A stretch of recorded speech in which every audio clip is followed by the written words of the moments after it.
Sorry guys, I think my live went off. I think it went off, so mukomeewo. Why is the system not on? Oh, okay. I have a wire that's not on. I'm sorry, mukomeewo, my live went off. There is something I want to analyze here. Hang on just a second. I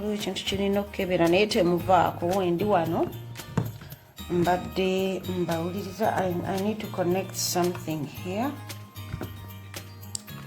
Yeah, I hope it's okay now. Let's hope it's okay. Banange, you share this live. It's very important. Nemubeerako nemusharinga mugera nemusharinga ebintu ebitalina mugaso nemusharinga video ezaba kunama eza TikTok ezebisesa, but sometimes we need to tujanga tuze kwogera ku nsonga eziri serious. I've told you today I'm going to analyze and I'm going to tell Ugandans nti bwe tuba twagala obuyinza amazima gali nti tusobola okubufuna nga millions ze batugamba ze tuli ezaana mu bameka nga zonna tezifudde. Example jembawa lyegwanga ebili recent elyafunye obuyinza nga president abakulembera mwana muto myaka 4 esawa zino amanyidwa nga Kano Mamady Doumbouya eranga lyegwanga elimanyidwa nga Conakry Guinea oba Guinea Conakry, waliwo Guinea Bissau ne Guinea eriendala kati eno bagita Conakry Guinea. Eggwanga ero lisangibwa mu West Africa.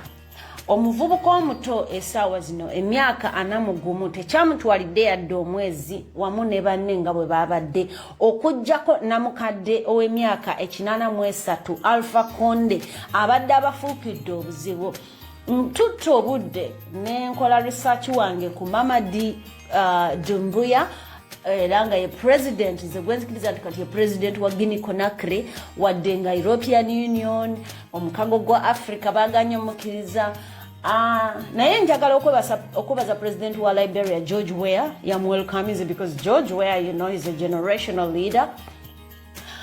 Waliwo n'omukulembeze omulala gwe mbagambye emabega kaawo ye president wa Mali bamuzaala 1983 ono Mamady Doumbouya Kano Mamady Doumbouya bamuzaala mu 1981. So he is our